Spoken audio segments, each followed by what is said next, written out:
அந்த மனமே இப்போ என்னவா மாறிடுச்சிங்க, உள்ளே காந்த ஆற்றலாக மாறிடுச்சு. இப்போ பார்க்கலை, கேட்கலை, சுவைக்கலை, நுகரலை, உணரலை.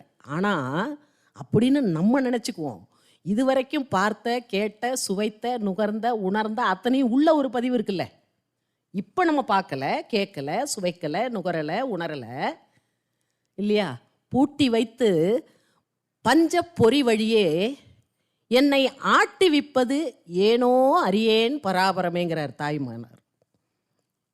எவ்வளோ அவங்கெல்லாம் போராடி இருக்காங்கன்னு இதுலேருந்து தெரியுது.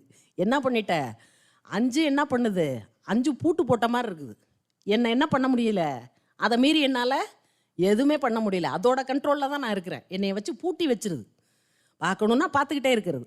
இதில் என்ன ஒரு பெரிய விஷயம் அப்படின்னா, நான் அடிக்கடி சொல்லக்கூடிய விஷயம், வினைப்பதிவு தான் நம்மளை செயல்பட வைக்குது. என்கிட்ட இருக்கக்கூடிய வினைப்பதிவுக்கு தக்கவாறு தான் என்னுடைய எண்ணம், சொல், செயல், பார்க்கறது, கேட்கறது, சுவைக்கிறது, நுகர்றது, உணர்றது, அனுபவம் எல்லாமே எது பேஸுன்னு பார்த்தா என்னுடைய கர்மயத்தில் இருக்கக்கூடிய கர்ம வினை தான். இந்த கர்ம வினையை போக்குறதுக்காகத்தான் மகரிஷி நமக்கு இந்த ஆன்மீக பயிற்சியவே கொடுத்துருக்கிறார். அதை ப்ராக்டிக்கலாக கொடுத்துருக்காரு. அதான் மற்ற மகான்களுக்கும் மகரிஷிக்கும் உள்ள ஒரே வித்தியாசம். ஆனால் இதில் ஒரு பெரிய விஷயம் நமக்கு புரியவே மாட்டேங்குதுங்க. என்னென்னா, நான் செய்யக்கூடிய எந்த